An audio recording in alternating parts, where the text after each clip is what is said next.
Happy morning. இன்றைக்கான டே வந்து எல்லாருமே ரொம்ப ஹாப்பியாக ஸ்டார்ட் பண்ணுங்கள். நாங்களும் ரொம்ப ஹாப்பியாக தான் ஸ்டார்ட் பண்ணியிருக்கேன். ஏன்னா வந்து இன்றைக்கி வந்து பூஜை ரூம் வந்து இந்த சைடு வந்து மாற்றிட்டோம். ரொம்ப கஷ்டப்பட்டு தான் மாற்றணும். சோஃபா வந்து அந்த சைடு வந்து எடுத்து போகவே முடியல. அதுக்கப்புறம் ஏதோ வந்து நெட்டெல்லாம் வச்சு அந்த கதவெல்லாம் ஒரு டோர் ஓப்பன் பண்ணி அதுக்கப்புறமா தான் அந்த வுட்டோட சோஃபா வந்து இந்த பக்கம் வந்துச்சு. கொஞ்சம் கஷ்டப்பட்டு அந்த சோஃபாலாம் எடுத்து உள்ளே போட்டுட்டு அதுக்கப்புறம் வந்து பூஜை ரூம் ஷெல்ஃப் வந்து இந்த சைடு மாற்றிட்டோம். ஏன்னா காலையில் எழுந்திரிச்சு விளக்கு ஏற்றிட்டு சாமி கும்பிட்டா தான் அன்றைக்கான நாள் வந்து கொஞ்சம் நல்லா இருக்க மாதிரியே எனக்கு தோணுது. அது அப்படியே பழகிடுச்சு. காலைல எழுந்திரிச்ச உடனே ஃபஸ்ட்டு வந்து சாமி கும்பிட்டுட்டு அதுக்கப்புறம் தான் மற்ற வேலையை பார்க்கணும். அப்படியே வந்து பழகுனதுனாலே என்னன்னு தெரியல, ரொம்பவே கஷ்டமாக இருந்தது சாமி கும்பிட முடியலன்னு சொல்லிட்டு. சரி வெளியில் இருக்கிற வேலையெல்லாம் முடிச்சுட்டு வந்து பூஜை பண்ணிக்கலாம், விளக்கேற்றலாம் அப்படின்னு பார்த்தேன். பூ எதுவுமே இல்லை. இங்கே வந்து பூ வந்து ரொம்ப அதிகமாக விற்கிறாங்க. பக்கத்தில் எதுவுமே கடை இல்லை, இருக்குது. ஆனால் ரொம்ப ரேட் அதிகமாக இருக்கிறதுனால வந்து வாங்குறதில்ல. இங்கே பக்கத்தில் சிவன் கோவில் இருக்காங்க, போனால் பூவோட விலைலாம் கொஞ்சம் கம்மியாக இருக்கும். வாரத்தில் ஒரு நாள் போயிட்டு அங்கே வாங்கிட்டு வந்துடலான்றதுனாலே வந்து வாங்காமே இருக்கேன். சரி அப்படியே பூ இல்லைனா கூட பரவாயில்ல, நம்ம காஞ்சி போன பூ வச்சு தான் வந்து சாமிலாம் கும்பிடக்கூடாதுன்னு சொல்லுவாங்க. பூ இல்லைனா கூட பரவாயில்ல, சரி சும்மா விளக்கு மட்டும் வத்தி ஏற்றி வச்சுக்கலாம் அப்படின்னு சொல்லிட்டு பூஜை பண்ணிகிட்ருக்கேன். அவங்க வந்து 5 மணிக்கெலாம் அலாரம் வச்சாங்க. அவங்களுக்கு கொஞ்சம் வேலை இருக்குதுன்னு சொன்னாங்க. நான் எழுப்பி விடுறேன் அப்படின்னு சொல்லிட்டு வீட்டில் இருக்கிற வேலையெல்லாம் முடிச்சுட்டு அதுக்கப்புறம் எழுப்பி விடலாம் அப்படின்னு சொல்லிட்டு அலாரம் வச்சாலுமே நார்மலாக வந்து ஆஃப் பண்ணிட்டு தான் தூங்குவாங்க. அதுக்கப்புறம் நானுமே எழுப்பி விட்டுட்டு வந்து பூஜை பண்ணிகிட்டு இருந்தேன். ரோஷன் மித்தி 2 பேருமே தூங்கிட்டு இருக்காங்க. இப்போ இங்கே வந்து பூஜை ரூம் வந்ததுனால வந்து அவங்களுக்கு கொஞ்சம் டிஸ்டர்பன்ஸே இல்லை. எனக்குமே கொஞ்சம் கஷ்டம் இல்லாமல் வந்து சாமி கும்பிட்றேன். அங்கே ஃபேன் ஆஃப் பண்ணிவிட்டு ஏசி போட்டாலும் வந்து பயமாக இருக்கும். அது விளக்கு வேறு எரிஞ்சிட்டு இருக்கா, அதில் இருக்கிற காற்றே வந்து விளக்கு அணைஞ்சு போயிடும். அதுவே கொஞ்சம் கஷ்டமாக இருந்தது. இங்கே வந்ததுக்கப்புறம் கொஞ்சம் நல்லா இருக்குது. சரி அதுக்கப்புறம் கிச்சனில் இருக்கிற வேலையெல்லாம் பார்த்துக்கலாம்னு சொல்லிட்டு நைட்டு வந்து சன்னா தான் வந்து ஊற வச்சுருந்தேன். ஸ்கூல் ஸ்நாக்ஸ் வந்து கம்பல்சரி ஏதாச்சும் ஒன்று, சுண்டல் இல்லைனா வந்து தட்டைப்பயிறு, பச்சைப்பயிறு அந்த மாதிரி ஏதாச்சும் ஒன்று ஊற வச்சுருவேன். நைட்டு வந்து சன்னா ஊற வச்சுட்டு அதை வந்து காலையில் அவிச்சு வச்சுக்கலாம்னு சொல்லிட்டு ரெடி பண்ணிகிட்ருக்கேன். இன்றைக்கி வந்து கொஞ்சம் சீக்கிரமாகவே வேலை முடிஞ்சிடும் தான் நினைக்கிறேன். நான் கரெக்டாக மணி ஒரு 5 மணிக்கெல்லாமே அடுப்பு பற்ற வச்சுட்டேன். நார்மலாக வந்து மணி ஒரு 6 ஆகிடும் நான் அடுப்பு பற்ற வைக்கிறதுக்கே. ஃபஸ்ட்டு வந்து சமையல் வேலை முடிச்சுட்டு அதுக்கப்புறம் மற்ற வேலையெல்லாம் கூட செஞ்சுக்கலாம் அப்படின்னு சொல்லிட்டு. ஏன்னா காலையில் எழுந்திரிச்சு சமைக்கவே முடியல. அவ்வளோ வந்து ரொம்ப வேர்க்குது, வெயில் ரொம்ப அதிகமாக தெரியுது. ஏன்னே தெரியல, கொஞ்சம் நல்லா இருந்தது, இப்போ வந்து வெயில் ரொம்ப அதிகமாக இருக்குது. இதுக்கு முன்னாடி இருந்த வீட்லேயுமே வந்து எங்களுக்கு வெயில் தெரியும். மேலே வந்து டெரஸ் தான். இந்த வீட்லேயுமே அப்படி தான், செகண்ட் ஃப்ளோருன்றதுனால மேலே எதுவும் வீடுமே இல்லை. அதனால் வெயில் ரொம்ப அதிகமாக தெரியுது. மற்ற டைம்லலாம் கொஞ்சம் விடியற்காலையில் எந்திரிக்கும் போது நல்லாயிருக்கு, நைட் டைமில் கொஞ்சம் நல்லாயிருக்கு. வெளியில் போய் நிற்கலாம், காற்றுலாம் நல்லா வருது. நார்மலாக வந்து ஒரு 8, 9 மணிக்கு மேலேயே வெயில் வந்து ரொம்ப ஸ்டார்ட் ஆகிடுது. அதனால் வந்து சமையல் வேலை ஒரு 8:30 மணிக்குள்ளே சமையல் வேலைலாம் முடிச்சிடலாம், அவங்க ஸ்கூல் போகிறதுக்குள்ளே முடிச்சிடலாம் அப்படின்னு சொல்லிட்டு பிளான் பண்ணி வச்சுருக்கேன். சுண்டல் தான் ஊற வச்சு அதை அவிச்சு வச்சுட்ருக்கேன். அது வேகட்டும். அதுக்கப்புறம் அரிசியுமே வந்து ஊற வச்சுட்டேன் சாப்பாட்டுக்கு. சரி காலையில் என்ன டிஃபன் செய்யுதுன்னு தெரியவே இல்லை. சரி ஏதாச்சும் ஒன்று பிளான் பண்ணலாம். இப்போ வந்து கொஞ்ச நாளாக வந்து எங்கள் வீட்டில் டிஃபன்லாம் எதுவுமே செய்கிறதே இல்லை. அரிசி வந்து ஊற வச்சு செய்யணுன்னா வந்து அவங்களுக்கு இட்லி, தோசை எதுவுமே வேணான்றாங்க. சரி அவங்க ஒருத்தவங்களுக்காக வந்து நம்ம தனியாக வந்து சமைக்க முடியாது. சரி ஏதோ ஒன்று அட்ஜஸ்ட் பண்ணி அப்படியே போயிட்டுருக்கு. ஒன்று ராகி சேமியா வந்து புட்டு மாதிரி செஞ்சுப்போம், இல்லை ரவை இருக்குது அது உப்புமா கிண்டிப்போம். அப்புறம் கோதுமை, சப்பாத்தி இப்படியே போயிட்டு இருக்கு. அந்த டிஃபன் பக்கம் போகாமல் ஒரு வாரமாக இப்படி தான் போயிட்டுருக்கு. ஆனால் அரிசி ஊற வைக்கணும். நம்மளுக்கு வந்து தினமுமே வந்து இட்லி, தோசை இல்லைன்னா கொஞ்சம் கஷ்டமாக தான் இருக்கும். ஏதாச்சும் வந்து நம்ம சமைக்கலன்னா கூட எதனா டக்குன்னு ஒரு தோசை ஊற்றிட்டு ஒரு சட்னி அரைச்சி வச்சுட்டு வேலை முடிச்சிடும். அவங்களுக்காக சரி என்ன பண்ணுறதுன்னு தெரியலன்ட்டு அப்படியே போயிட்டுருக்கு. நான் இன்னும் அரிசி வந்து வாங்கலை, இட்லி அரிசி வாங்கலை. சரி பழைய வீட்டுக்கு போகிற வேலை இருக்குது, அந்த சைடு போகும்போது வேணால் அண்ணாச்சி கடையில் வாங்கிக்கலாம் அப்படின்னு சொல்லிட்டு விட்டுட்டேன். நான் வந்து பக்கத்தில் திரும்பி பார்க்கும்போது பயந்தே போயிட்டேன். இதுலேருந்து வத்தி வச்சுருக்கேன், அதோட புகை வந்து தெரியுது. இந்த நான் வச்சுருக்க கேமராவில் வந்து புகை மூட்டமாக இருக்கவே, ஐயோ ஏதோ எரியுது போலன்னு சொல்லிட்டு ரொம்ப பயந்துட்டேன். அதுக்கப்புறம் வந்து கொஞ்சம் உத்து பார்த்தா தான் தெரியுது, அந்த வத்தியோட புகை தான் அப்படி இருக்குது. சாம்பிராண்டிலாம் ஏற்றி வச்சுருக்கேன், அதனால் கொஞ்சம் புகை மூட்டமாக தான் இருந்தது அந்த ரூமே. சரி வந்து ஒவ்வொரு வேலையை வந்து பார்த்துட்டு இருந்தேன். பாத்திரமே நேற்று வந்து கழுவி வச்சுருந்தேன், அதை எடுத்து வச்சுட்டு அதுக்கப்புறம் நைட்டு கொஞ்சம் பாத்திரம் போட்டு வச்சுருந்தேன். அந்த பாத்திரம்லாம் கழுவிட்டு அதுக்கப்புறம் சுண்டலுமே வந்து வெந்துருச்சு. அதுக்குள்ளே பொழுதே வெடிஞ்சிருச்சு. சரி இதுக்கப்புறம் வந்து சாப்பாடு வந்து செஞ்சுட்டா வந்து வேலை கரெக்டாக இருக்கும். இதுக்கப்புறம் வந்து நார்மலாக வந்து சாப்பாடு, குழம்பு வச்சா வந்து ஏதாச்சும் ஒரு பொரியல் பண்ணுவோம். நான்வெஜ்லாம் அந்த அளவுக்கு வந்து கட் பண்ணிவிட்டு வாரத்தில் ஒரு நாள் மட்டும் நான்வெஜ் வந்து கொஞ்சம் எக்ஸ்ட்ராவே எடுத்துக்கலாம்.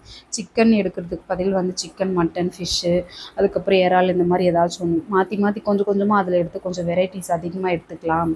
வாரத்தில் ஒரு நாள்ன்றதுனால ஒரு நான்வெஜ் இல்லை, கொஞ்சம் அதிகமாக எடுத்து வச்சுக்கலாம்னு சொல்லிட்டு மற்ற நாள் ஃபுல்லாமே வந்து வெஜ்ஜு வந்து ட்ரை பண்ணலான்னு இருக்கோம். காயெலாம் கொஞ்சம் அதிகமாகவே வாங்கிட்டு வந்தாங்க. அதனால் ஒரு நாளுக்கு வந்து முடிஞ்ச அளவுக்கு ஒரு 2 காய் வந்து பொரியல் பண்ணலாம் அப்படின்னு சொல்லிட்டு வச்சுருக்கேன். சாப்பாட்டோட அளவு கம்மி பண்ணிவிட்டு காய் வந்து கொஞ்சம் அதிகமாக சேர்த்துக்கலாம் அப்படின்னு வச்சுருக்கேன். ரோஷன் நித்தியுமே காயெலாம் சாப்பிடுவாங்க, சாப்பிட மாட்டேன்லாம் சொல்லவே மாட்டாங்க. நான் அவங்களுக்கு அப்போத்துலேருந்தே வந்து அது பழக்கம் பண்ணி வச்சுருக்கேன். அதனால் அவங்க சாப்பிட்ருவாங்க.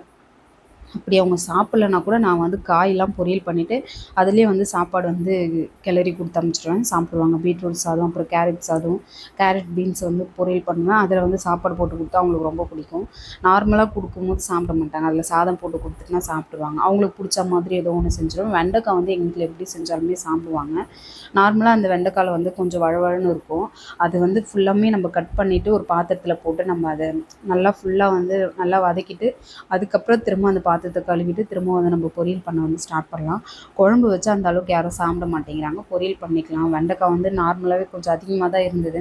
சரி அதில் ஒரு 2 டைம் வந்து செஞ்சாலுமே வந்து முத்தி போயிடும். அதனால் ஒரே வேலையை வந்து போட்டுக்கலாம், மீறாது, மீந்துச்சுன்னா ஒன்றும் பார்த்துக்கலாம். ஆனால் கொஞ்சம் அதிகமாகவே தான் இருந்தது வெண்டைக்காய். கொஞ்சம் பயமாக இருந்தது. ஆனால் கொஞ்சம் வந்து மீந்துருச்சு, அடுத்த நாள் மீந்துருச்சு. முடிஞ்ச அளவுக்கு தான் நம்மளால் சாப்பிட முடியும். கரெக்டாக வந்து ஒரு கைப்பிடியை விட கொஞ்சம் கம்மியாக அந்த அளவுக்கு தான் மீந்துருச்சு. மற்றபடி எல்லாமே வந்து காயெல்லாம் காலி ஆகிடுச்சு. கொஞ்சமாக எண்ணெய் ஊற்றிருக்கேன், வெண்டைக்காய் வந்து வதக்கி வச்சுட்டேன். எண்ணெய் கடுகு போட்டுட்டு ஒரு 1/2 தக்காளி வந்து கட் பண்ணி வச்சுருக்கேன். வெண்டைக்காய் வந்து அதோடு போட்டு நல்லா வதக்கிட்டு உப்பு போட்டுட்டு அப்படியே நம்ம தட்டு போட்டு மூடி வச்சிடலாம். நான் முடிஞ்ச அளவுக்கு எந்த காய் பொரியல் பண்ணாலும் தண்ணி ஊற்றி வேக வைக்க மாட்டேன். லைட்டாக எண்ணெய் ஊற்றிட்டு தட்டு போட்டு மூடி வச்சுருவேன். ஒரு 5 நிமிஷம் 3 நிமிஷத்துக்கு ஒரு டைம் வந்து அதை கிண்டி மட்டும் விட்டுருவேன். அந்த தண்ணி புழுங்கும் போது அந்த தட்டில் இருக்கிற அந்த தண்ணி வடிஞ்சு கீழே ஊற்றுறதுல அதிலே வந்து நல்லா வெந்துடும். அது இந்த ஆவிலே வந்து வெந்து போயிடும்.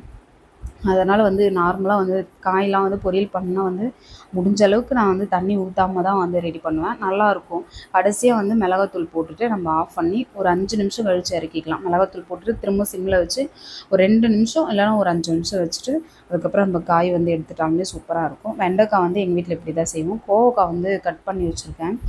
கோவக்காய் வந்து இந்த மாதிரி செஞ்சால் நல்லாயிருக்கும். லைட்டாக வந்து 1 ஸ்பூன் மிளகாத்தூள் போட்டிருக்கேன், கொஞ்சமாக அரிசி மாவு, உப்பு, கொஞ்சம் சால்ட்டு போட்டிருக்கேன். இது எல்லாத்தையும் நம்ம பிசைஞ்சு வச்சுட்டு நம்ம உடனே கூட எண்ணெய் ஊற்றி ஃப்ரை பண்ணிக்கலாம். அப்படி இல்லைனா வந்து ஒரு 10 நிமிஷம் ஊற வச்சுட்டு கூட ஃப்ரை பண்ணிக்கலாம். நான் கொஞ்சம் நேரம் ஊறட்டும்னு சொல்லிட்டு விட்டுட்டேன். கொஞ்சம் காயெல்லாம் வந்து ஆஃப் பண்ணிவிட்டு கொஞ்சம் வேலை இருக்குது, அந்த வேலையெல்லாம் முடிச்சுட்டு ஃப்ரை பண்ணிக்கலாம் அப்படின்னு சொல்லிட்டு அதை அப்படியே வச்சுருக்கேன். இந்த பால் வாங்குறதுக்கு அவ்வளோ கஷ்டமாக இருந்தது. நானுமே 5 மணிக்கு வந்து பால் வாங்கலை இல்லை அப்படின்னு சொன்னால் அவங்க வாங்கிட்டு வரேன்னு தான் சொன்னாங்க. என் காதில் அப்படி தான் விழுந்தது. அவங்களுக்கு வேலை இருக்குது, வாங்கிட்டு வர மாட்டேன்னு சொன்னாங்க போல். நானும் 5 ஆச்சு 6 ஆச்சு, மணி 7மே ஆச்சு. ரொம்ப பசி எடுத்துருச்சு காலையிலே எழுந்திரிக்கிறதுனால. அவங்க வாங்கிட்டு வரல. ஃபோன் பண்ணால் எனக்கு வேலை இருக்குது, நான் வாங்கிட்டு வரலன்னு தானே சொன்னேன் அப்படின்னாங்க. சரி என்னடா பண்ணுறது, ரோஷன் வேறு தூங்கிட்டு இருக்கான், அவன் எழுப்புனாலும் என்ன பண்ணுறது, சரி நம்மளே போயிட்டு வாங்கிட்டு வந்துடலான்னு போனேன். இங்கே கடை எதுவுமே பக்கத்துலேயே இல்லை. பக்கத்தில் இருக்கிற கடைலாம் அந்த டைமில் ஓப்பன் பண்ணவே இல்லை. ஒரு 6 மணிக்கு ஒரு 6:40 6:50 போயிருப்பேன், அப்போவே ஓப்பன் பண்ணலை. அதுக்கப்புறம் கொஞ்சம் தூரம் தள்ளி நடந்து போகிற மாதிரி தான் இருந்தது. ரொம்ப கஷ்டமாக இருந்தது. காலையில் ரொம்ப வேர்க்க ஆரம்பிச்சிருச்சு. நார்மலாகவே வந்து ரொம்ப வேர்க்குது. இப்போ வந்து வெயிலில் போயிட்டு வந்ததுனாலே வெயில் கரெக்டாக 7 மணிக்கெலாம் ஸ்டார்ட் ஆகிடுச்சு. போயிட்டு பால் பாக்கெட் மட்டும் வாங்கிட்டு வந்து காஃபி குடிச்சிட்டு அதுக்கப்புறம் வந்து கோவக்காய் வந்து ஃப்ரை பண்ணிட்டேன். இந்த மாதிரி செய்யும்போது ரொம்ப சூப்பராக இருக்கும். பசங்க வந்து யாருமே வேணான்னே சொல்ல மாட்டாங்க, அந்தளவுக்கு நல்லா இருந்தது. இது நார்மலாக வந்து நம்ம சிப்ஸு மாதிரி கூட சாப்பிட்லாம், சும்மா வெறுமனே கூட சாப்பிட்லாம், அவ்வளோ நல்லாயிருக்கும். நம்ம வந்து சாதம் எந்த சாதம் வந்து கலர் சாதம் வந்து தயிர் சாதம், லெமன் சாதம், புளி சாதம்லாம் இருக்கும் பார்த்தீங்களா, அந்த மாதிரி செய்யும்போது இதை வந்து உருளைக்கிழங்கு ஃப்ரை மாதிரி கோவக்காய் ஃப்ரை நல்லாவே இருக்குது. கண்டிப்பாக வந்து ட்ரை பண்ணி பார்க்கலாம். நான் வந்து இன்றைக்கி அவங்களுக்கு என்ன பண்ணலான்னு யோசிச்சிட்டே இருந்தேன். மித்தி வந்து நைட்டு வந்து சப்பாத்தி தான் செஞ்சுருந்தேன். அதை சாப்பிட்டுட்டு இருக்கும்போது தெரியாமல் வந்து நாக்கு கடிச்சிட்டு இருக்கா போல். அது ஒரு மாதிரி ரொம்ப காயமாகவே ஆயிடுச்சு. அதனால் சரி அவளுக்கு தயிர் சாதம் வந்து கிளறி கொடுத்துடலாம் அப்படின்னு சொல்லிட்டு தயிர் சாதம் வச்சுட்டு இது கோவக்காய் வந்து ஃப்ரை பண்ணியிருக்கேன். காலையில் வந்து டிஃபனுக்கு என்ன பண்ணுறது, சாதம் வந்து பத்துமா பத்தாதான்னு கொஞ்சம் டவுட்டாக இருந்தது. சரி வந்து உப்புமா செஞ்சுக்கலாம் அப்படின்னு பார்த்தேன். இல்லை, அதுக்கப்புறம் இடியாப்பம் எடுத்துகிட்டு போனாங்க. இடியாப்பம் வாங்கிட்டு தேங்காய் பால் வந்து ரெடி பண்ணியிருந்தேன். கொஞ்சம் வேலை ஈஸியாக முடிஞ்சிச்சு. நான் இன்றைக்கி என்னென்ன செஞ்சுன்னு பார்ப்போமா. சாப்பாடு செஞ்சு வச்சுருக்கேன். மதியம் லஞ்சுக்கு வந்து ரெடி பண்ணிட்டேன். ஸ்கூல் ஸ்நாக்ஸுக்கு வந்து பிளாக் கலர் சன்னா தான் வந்து அவிச்சு வச்சுருக்கேன். அது லைட்டாக வந்து கொஞ்சம் தாளிப்பு போட்டு வச்சுருக்கேன். ஒரே ஒரு மிளகாய் மட்டும்தான் போட்டிருக்கேன். அதுக்கப்புறம் அதை எடுத்துக்கலாம். கோவக்காய் வந்து ஃப்ரை பண்ணி வச்சுருக்கேன். இது வந்து அவங்க ரோஷனுக்கு ரொம்ப பிடிக்கும், கொஞ்சம் எக்ஸ்ட்ராவே கேட்டிருந்தான், அதனால் அவனுக்கு கொஞ்சம் எக்ஸ்ட்ராவே எடுத்து வச்சுருக்கேன். அப்புறம் வந்து இடியாப்பம் வந்து வாங்கி வச்சுட்டேன். கொஞ்சம் வேலை ஈஸியாக முடிஞ்சிடுது. நம்ம நார்மலாக வந்து வீட்டில் செய்யறதுக்கு நான் இடியாப்பம் அந்தளவுக்கு வரவே மாட்டேங்குது, ட்ரை பண்ணணும். ஆனால் இங்கே விற்றுட்டு போகிறாங்க, அதனால் அதுவுமே நல்லா தான் இருக்குது. நம்ம ஏதாச்சும் குழம்பு வச்சு கூட சாப்பிட்டுக்கலாம். தக்காளி தொக்கு தான் வச்சுருக்கேன். இப்போ வந்து நம்ம தோசை, அதுக்கப்புறம் சப்பாத்தி, சாப்பாடு எல்லாத்துக்குமே செஞ்சுக்கலாம். நான் வந்து மதியம் லஞ்சுக்கு தான் வந்து தக்காளி தொக்கு வச்சுருக்கேன். தேங்காய் பால் வந்து வீட்டிலேயே வந்து ரெடி பண்ணேன். ஒரே ஒரு ஏலக்காய் போட்டு தேங்காய் பால் வந்து ரெடி பண்ணேன். வெண்டைக்காய் வந்து ஃப்ரை பண்ணி வச்சுருக்கேன். தயிருமே வந்து தாளித்து வச்சுருக்கேன் அவங்களுக்கு. முடிஞ்ச அளவுக்கு வந்து லஞ்சு அதுக்கப்புறம் டிஃபன் எல்லாமே வந்து ரெடி பண்ணிட்டேன். அவங்க 2 பேருக்கு வந்து ஸ்கூலுக்குமே வந்து ஸ்நாக்ஸ் எல்லாம் ரெடி பண்ணி கொடுத்துட்டேன். வீட்டில் செஞ்ச பிஸ்கெட் இருந்தது, பாதாம் வச்சுட்டு அதுக்கப்புறம் சுண்டல் வச்சு கொடுத்து அனுப்பிச்சிட்டேன். மணி ஒரு 8:30 மணிக்கெலாம் வந்து கிச்சன் வேலைலாம் முடிஞ்சிச்சு. இதுக்கப்புறம் வந்து வீட்டில் இருக்கிற மற்ற வேலையெல்லாம் கொஞ்சம் செய்ய வேண்டியது இருக்குது. அதெல்லாம் ஒவ்வொன்றா பார்த்துட்ருக்கேன். ஓகே. இன்றைக்கான மோட்டிவேஷனல் டிப் என்னன்னு பார்ப்போமா? ஒரு சின்னதா வந்து ஒரு பேச்சுவார்த்தை மாரி போயிட்டு இருந்தது எங்களுக்குள்ள. ஒருத்தவங்க வந்து இப்போ புதுசா வந்து படம் எடுக்குறாங்க. அவங்க வந்து நெறைய பேருக்கு நெறைய ஹெல்ப் பண்ணியிருக்காங்க. அத பத்தி நாங்க பேசிட்டு இருந்தோம். இல்லாதவங்க எவ்வளோ ஹெல்ப் பண்றாங்க பாரு அப்படின்ற மாரி நாங்க பேசிட்டு இருந்தோம். இருக்கிறவங்க எத்தன பேர் இருக்காங்க, ஆனா அவங்கலாம் பண்றாங்களா பாரு அப்படின்ற மாரி என் ஹஸ்பண்ட் பேசிட்டு இருந்தாரு. அப்ப நான் சொன்னேன், மத்தவங்கள நம்ம போயிட்டு ஒரு விஷயம் பேசுறதுக்கு முன்னாடி நம்ம கரெக்ட்டா இருந்தா தான் மத்தவங்கள போய் நம்ம சொல்லவே முடியும். ஃபர்ஸ்ட்டு வந்து நாங்க இந்த சென்னைக்கு வரும்போது ரூ. 8,000 சேலரி தான் வாங்குனோமே. இப்போ ஓரளவுக்கு வந்து சம்பாதிக்கிறோம். நம்ம ஒரு ரூ. 8,000 சேலரில வாங்கும்போது நம்மளுக்கு கரெக்ட்டா இருக்கும் சாப்பாட்டுக்குலாம். இப்பவுமே கரெக்ட்டா தான் இருக்கு. முடிஞ்ச அளவுக்கு கடவுள் நம்மளுக்கு குடுத்துருக்காரு. மாசத்துல ஒரு நாளுக்காச்சும் ஒருத்தவங்களுக்கு சாப்பாடு வாங்கி குடுக்குற அளவுக்கு நம்மளுக்கு குடுத்துருக்காங்களா இல்லையான்னு கேட்டேன். ஆமா குடுத்துருக்காங்க. அத நம்ம செய்றோமா? இல்ல. ஆமா நம்ம செய்யறதில்ல. அப்ப மத்தவங்கள போயிட்டு நம்ம சொல்லவே கூடாது. நம்ம கரெக்ட்டா இருந்தா இன்னொருத்தவங்கள போய் சொல்லலாம். நம்மளாலயே செய்ய முடியும். அத வந்து முயற்சி பண்றதே இல்ல. நம்ம ட்ரை பண்ணாம இன்னொருத்தவங்க மேல நம்ம தப்பு சொல்லிட்டே இருக்கோம். அத நம்ம என்னைக்கு தான் மாத்திக்க போறோன்னே தெரியல. அதுக்கப்புறம் சொன்னதுக்கப்புறம் ஆமா கரெக்ட்டு நம்ம மாத்திக்கலாம். ஏதாச்சும் ஒரு வேண்டுதல் வச்சா வந்து மத்தவங்களுக்கு போய் ஹெல்ப் பண்ற மாரி இருக்கும். அப்போ வந்து வேண்டுதல் அதுக்காகவே வச்சுப்பேன். இந்த மாரி நான் வேண்டிக்கிட்டேன், நீ போயிட்டு இன்னொருத்தவங்களுக்கு சாப்பாடு வாங்கி குடுங்க அப்படின்னதுக்கப்புறமா தான் அவங்க எடுத்துட்டு போய் குடுப்பாங்க. ஆனா நார்மலாவே முடிஞ்ச அளவுக்கு மாசத்துல ஒருத்தவங்களுக்காச்சும் நம்ம சாப்பாடு வாங்கி குடுக்கலாம். எடுத்த உடனே நம்ம பெருசா எடுக்க முடியாது. சின்ன சின்னதா ஒரு மாற்றத்த உருவாக்கலாம். சரி ஓகே நெக்ஸ்ட் வீடியோல பார்ப்போம். Thank you. பாய்.